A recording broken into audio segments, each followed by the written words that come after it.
Hi, I'm Joey Weichel with WMTH News, and I'll be doing a short review of Rogue One, a Star Wars story. For those who don't know, Rogue One is a solo space opera set in the Star Wars universe between episodes 3 and 4. The plot of the movie is essentially that the rebels find out about the Death Star being built. So the rebels send Gina Erso, whose father is helping build the Death Star, and Cassian Andor, a rebel intelligence officer, so they can get the plans to destroy it.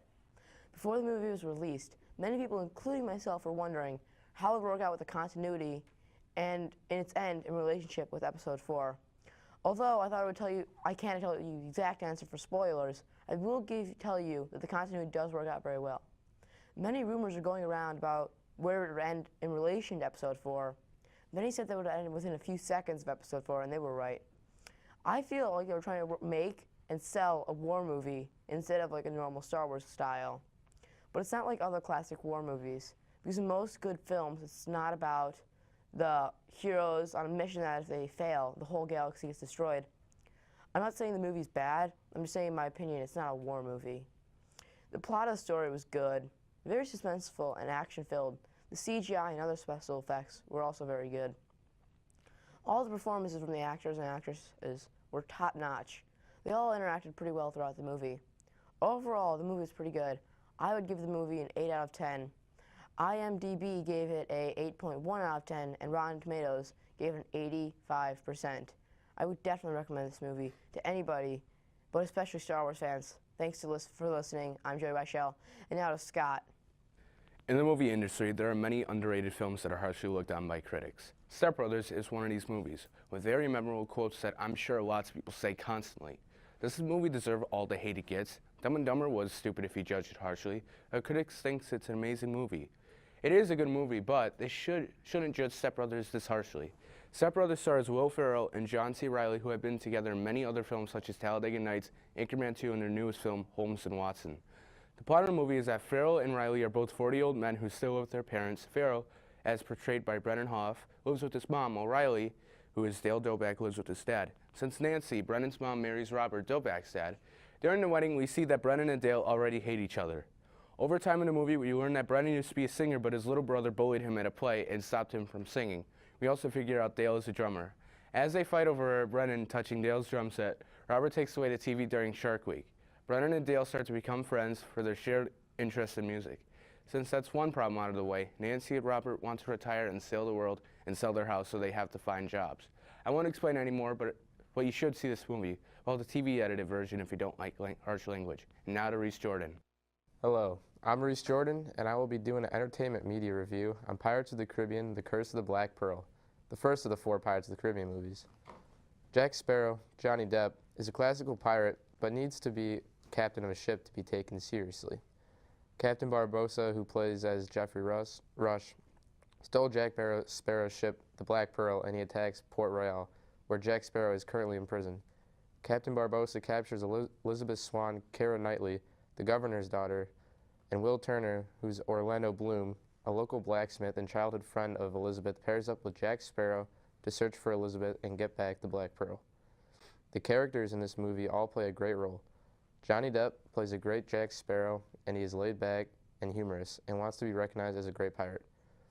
Geoffrey Rush plays a great bad guy in the movie with his undead crew. Orlando Bloom plays the classic good guy in the film and is just a humble blacksmith. Keira Knightley plays a tough girl and brings a romantic part to the movie with her and Will Turner. The visual effects in the movie are fantastic. There are great battle scenes at sea and on the ships, along with some nice sword fights. The music used in the movie was worked on by 15 different composers, and they were all influenced by Hans Zimmer and Klaus Badelt.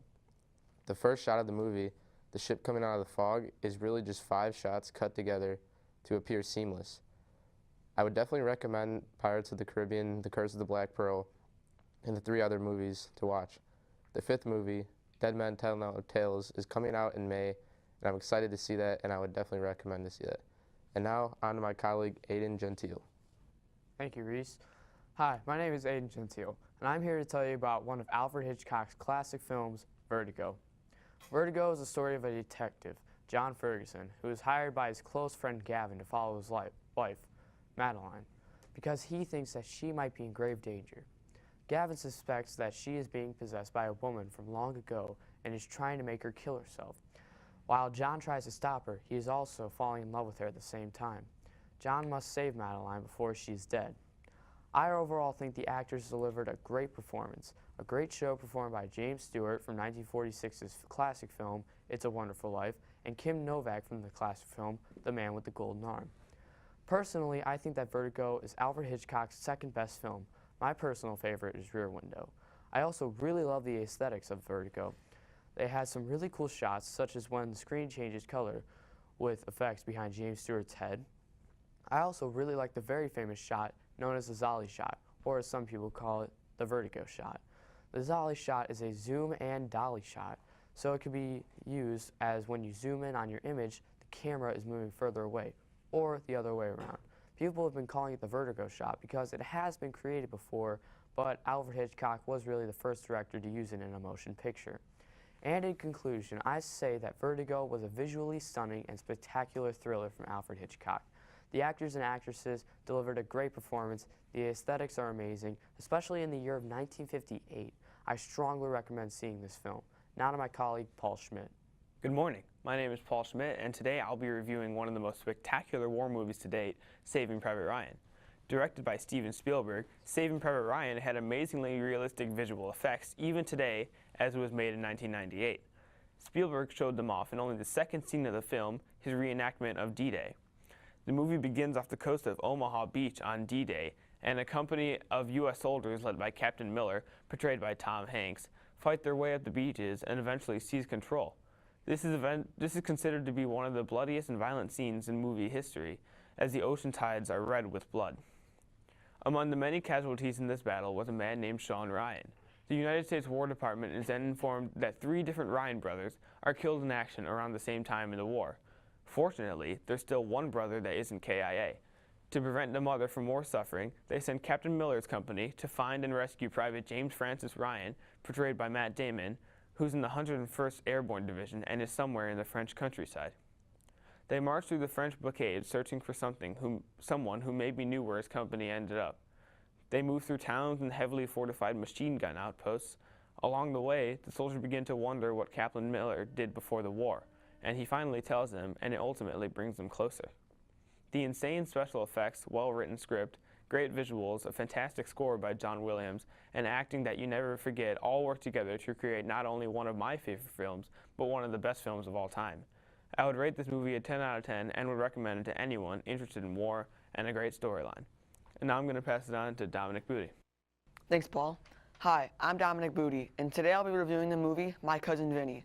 My Cousin Vinny is a 1992 comedy written by Dale Launer and is directed by Jonathan Lynn. The film stars Joe Pesci, Ralph Macchio, Marissa Tomei, Mitchell Whitfield, Lane Smith, Bruce McGill, and Fred Gwynn.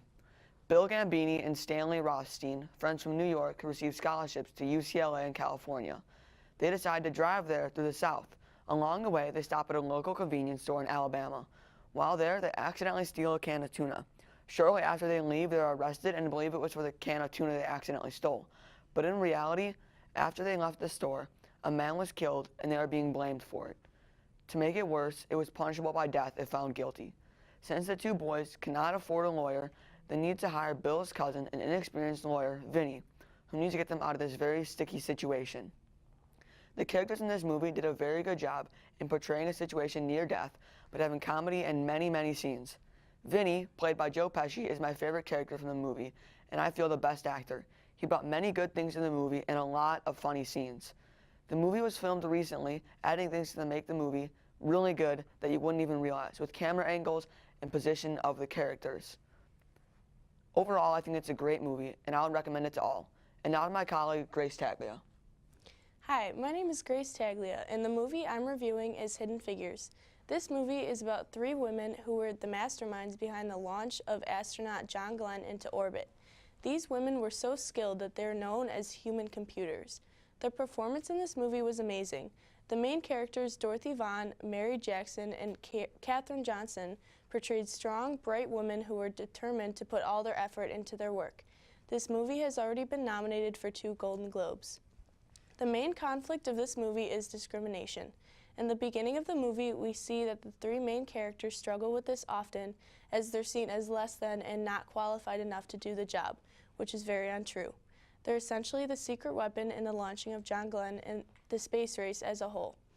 One scene that I thought portrayed a really strong message in the movie was when Katherine Johnson, the main character, had to use the bathroom and realized that there were no colored bathrooms in the building that she was working in. She had to constantly run just about a mile to the bathroom and back. This really portrayed what it was like to have to live in the time of segregation and not be considered equal to your fellow white counterparts.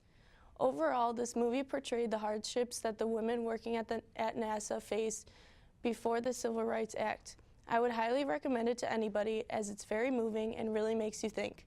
I believe that this is one of the year's best films for sure. Now to pass it over to my colleague, Kyle Wilk. Hello, my name is Kyle Wilkie, and I think Shameless is overall a very good, intriguing show. The constant chaos is addicting to watch.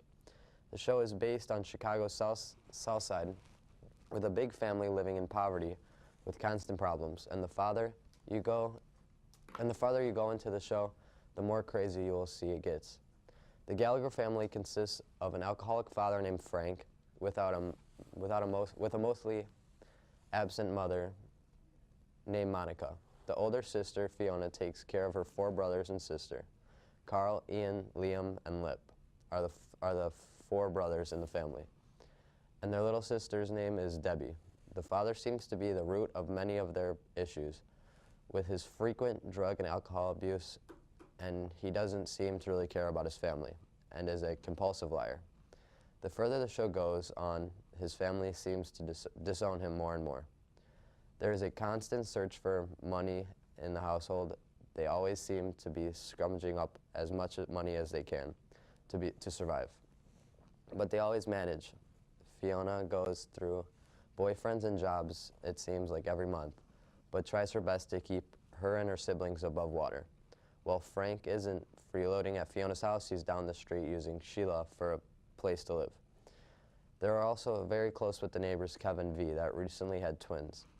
Kev also owns the bar that Frank frequently visits. We also can't forget the several boyfriends Fiona has had, including Steve, also known as Jimmy, the wealthy criminal who fell in love with her but was forced to leave the country because of something he got himself into. Also, the short-lived love Gus Befender that got married to her way too quick and was quickly heartbroken by Fiona for having a fling with his brother. Then the most frequent one, Sean, who was her new boss at the restaurant she now manages.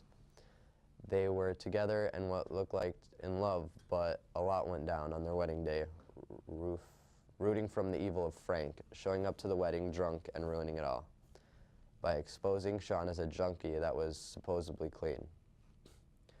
Lip has the most potential out of anyone in the family and even goes to college, but ends up ruining it and goes to rehab, thanks to his professor that likes him and believes in him, who also got him an internship.